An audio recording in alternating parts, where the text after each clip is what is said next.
Yo, what's going on, people? Today we are reacting to ABBA with Waterloo. Now, I have actually heard this song before, but listen, there's a big difference between hearing and listening, you know?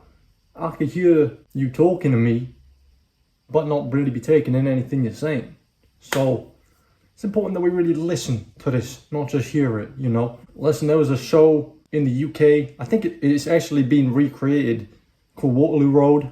Classic, man. Waterloo Road back in the day, that was my childhood, bro. It's a great representation of schools in the UK. It's actually quite good for a good 5, 6, 7 years. It's quite good. Then it gets a bit weird, but yeah, I heard this song in Waterloo Road. You know, obviously the school is called Waterloo Road, and the kids performed the song Waterloo. You know, so that's how I've heard this song. And obviously I've heard it since then, but that's when I first heard it when I was younger.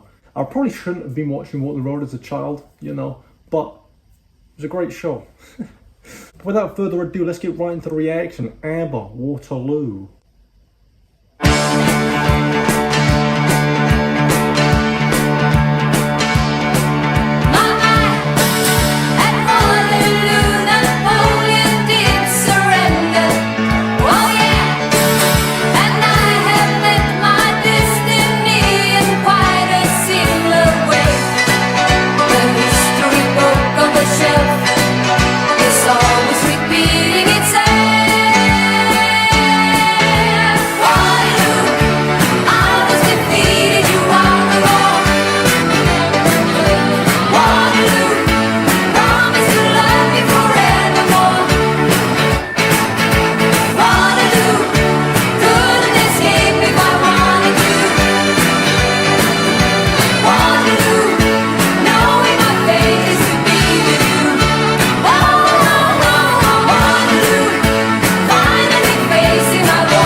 That was ABBA with Waterloo. That's a banger, you know.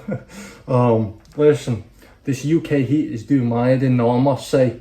You know, I started moving literally for a couple of seconds and my whole soul just felt like, damn, bro, this shit's so hot. But listen, that was a good song. Brought back memories, you know. This one is probably their most, you know, jiggy one, you know. Out of all the ones that I've heard, it's probably the one that you would dance to the most, maybe. This one right here. Now, I'm not too good with my history, you know. I wasn't very good at history in school. I don't know, I just found it quite boring, to be honest. Like, you know, like when you're being taught about like the Battle of Hastings, I'm just there like, bro, that's none of my business. That was ages ago, bro. I wasn't here for that, you know. I ain't got anything to do with me. I don't really care about the Battle of Hastings. But I'm assuming there was a war of some description in a place called Waterloo. I don't know where Waterloo is. I don't know what that is. Is it in the UK? Because if it is, maybe I should know that, but I don't. I told you, I'm not good with my history. But it sounds like she's talking about a man, no. Ah, verse 1, she says, my, at Waterloo, Napoleon did surrender. Napoleon? Now, I know you ain't talking about the geezer from the film, the Napoleon geezer. Alright, so, at Waterloo, Napoleon did surrender. I have met my destiny in quite a similar way. Okay, I think I see where this is going. So, Napoleon gave in. He surrendered, right? He gave in to the Battle of Waterloo, the War of Waterloo. I'm assuming it'd be called the Battle of Waterloo because, you know, the Battle of Hastings. So Battle of Waterloo makes sense. So the Battle of Waterloo, although the War of Waterloo sounds better, you know, that alliteration. But let's say it's the Battle of Waterloo and Napoleon surrendered. She's now saying she surrendered to a man? Like as in she gave in, she stopped trying to fight the feeling? Waterloo, I was defeated. You won the war. Waterloo, I promised to love you forevermore. Waterloo couldn't escape if I wanted to. Waterloo, knowing my fate is to be with you. So she's describing a man as Waterloo? That's crazy. So you're that's very, do I call that creative? Or do I call that strange? It's either creative or it's strange. Or maybe it's both. Maybe it's strange, but it's creative. Geniuses are crazy. You know, they say that every genius is a little bit crazy. My, I tried to hold you back, but you were stronger. Oh yeah, and now it seems my only chance is giving up the fight. Oh, this is creative, yeah, I like this, you know. So she's Napoleon, right? Am I getting this right? Let me know if I'm wrong. She's Napoleon and she's losing in Waterloo. How could I refuse? I feel like I win when I lose. So because Waterloo in this case is a man, when she finally gives in and she feels like she's lost because she's now showing how she feels, she also feels like she's won because now she's got her Romeo almost, you know, her Waterloo.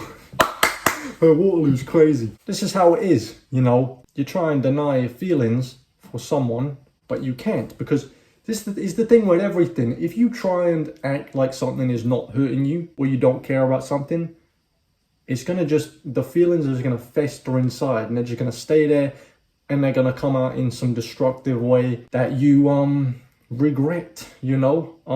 You need to get it out somehow, whether it's creatively or whatever. Like me, I do YouTube, right? Like I'll make a song that's not deep into a deep song. That's how deep I am as a person. Like my emotions run deep, you know. So imagine if I didn't have this creative endeavor, my feelings would be getting expressed in probably destructive ways they have in the past, you know. You can't really keep stuff inside. You have to let it out somehow. You don't have to go and tell people how you're feeling. Make music, you know, make YouTube videos, make TikToks, make anything. Just creativity is one of the best ways to express yourself, to get stuff off your chest as well, to release emotions that you have been holding on to.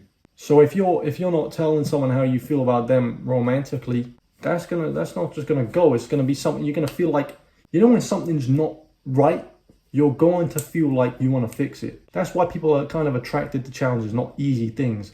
Because if something's challenging, there's something to overcome, you know? That's what we're like as humans. We're attracted to that. We want to overcome things. Even if it's subconsciously, we want to overcome things.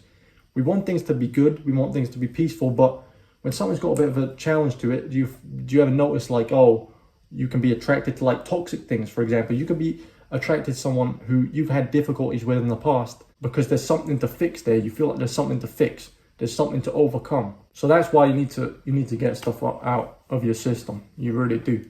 Whether it's exercise too, I'm talking about creative endeavors. You could just exercise. And me personally, I do exercise, right? And it does help. You know, it makes you feel more confident. It makes you feel physically better. But for me personally, it only takes me so far. Like that's why I do TikTok, I do YouTube. I'm tapped in spiritually and stuff. Like I have a lot of different avenues that I take.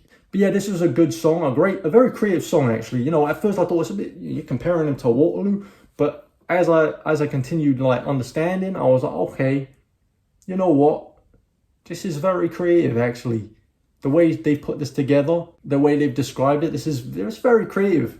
I'm actually very surprised because this is what I meant by you need to listen, not just hear. Because when I was younger, Did I ever think this was a deep song? Absolutely not.